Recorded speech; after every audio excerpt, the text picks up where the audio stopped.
میخوایی که تو هم مثل صحابه شوی؟ همین صفات پیدا کن، همین صفات عمل پیدا کن، به اندازه 50 صحابی میشی. یک صحابی خونه 50 صحابی. يا نفس إن لم تظفري لا تجزعي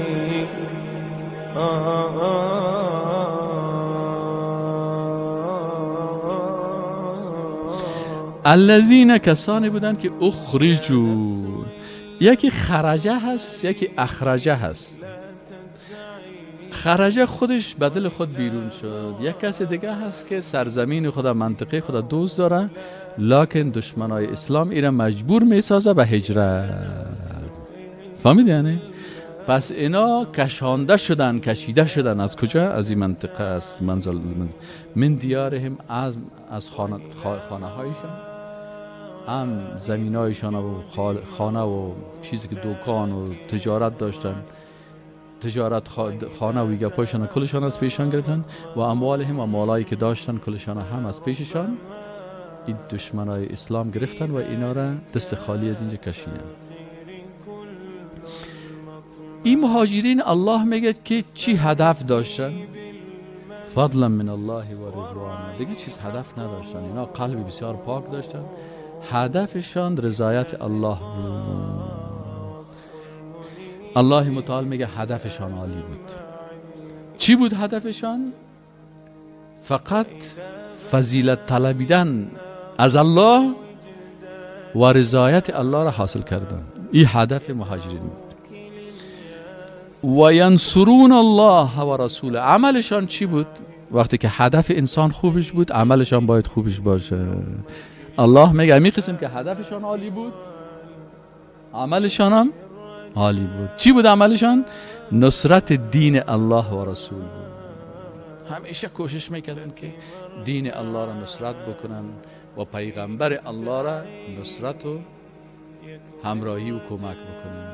خب این عملش است. میخوایی که تو هم مثل صحابه شوی؟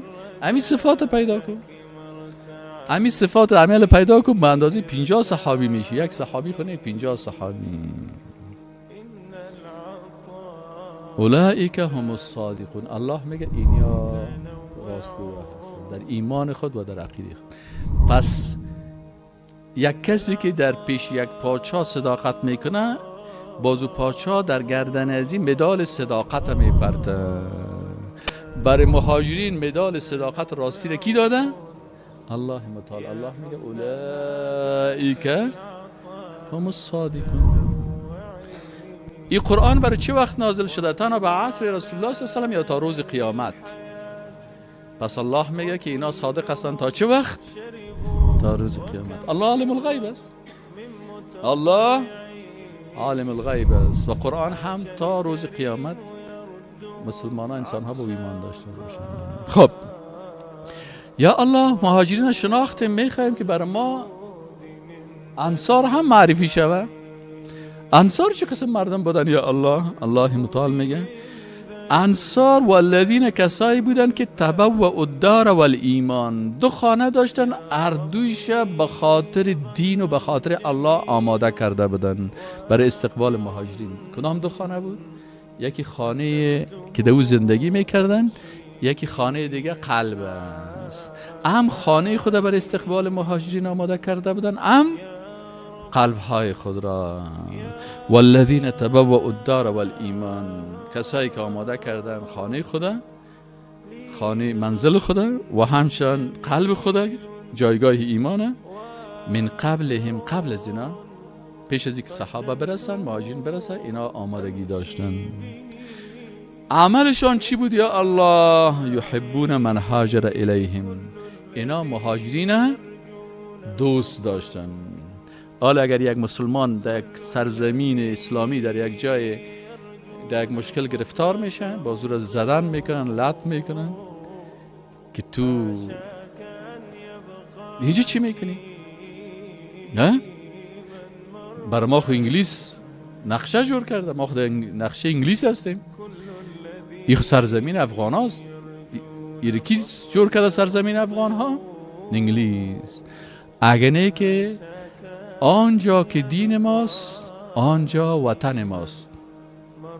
هر جایی که دین باشه همون وطن مسلمان هاست. آل انگلیس ها این وطن پرست جور کردن، وطن برش معلوم کرد. یعنی فقط از تو هست. مکه وطن ما نیست، مدینه وطن ما نیست، فلسطین وطن ما نیست. هر جا ملک ماست که ملک خالق ماست. خب این انصار شد که چه قسم صفت داشتن؟ یحبون من هاجر الیهم، مهاجرین دوست داشتن. ولا یجدون فی صدورهم حاجة مما اوتوا، اگر بر مهاجرین یک چیز داده میشد از غنیمت، در نفسهای خود هیچ حاجت احساس نمیکردن. و یؤثرون علی انفسهم، او چیزی که بر ازنا داده شده یا از او خود نمیخواستن بلکه ایثار میکردن، حق خود هم بر کی میدادن؟ بر مهاجر. بر مهاجر میگفت که مهاجر صاحب بیا در خانه ما چی کن، اینی 2 تا تشک دارم یکیش از تو باشه، 4 دانه گوسفند دارم 2 تاش از تو باشه 2 تاش از من باشه. اینو ایثار میکنن. ولو کان بهم خصاصه، اگر چی خودشان هم در اونجا چی بودن؟ نیاز و ضرورت و احتیاج داشتن. و ما یوق شح نفسی، و هر کسی که امو خواسته های نفسی خود از او خواسته های نفسی خود وقایع بکنه، فاولئک هم المفلحون. الله متعال برای انصار چی داد؟ مدال فلاح و کامیابی، که اینا کامیاب هستن.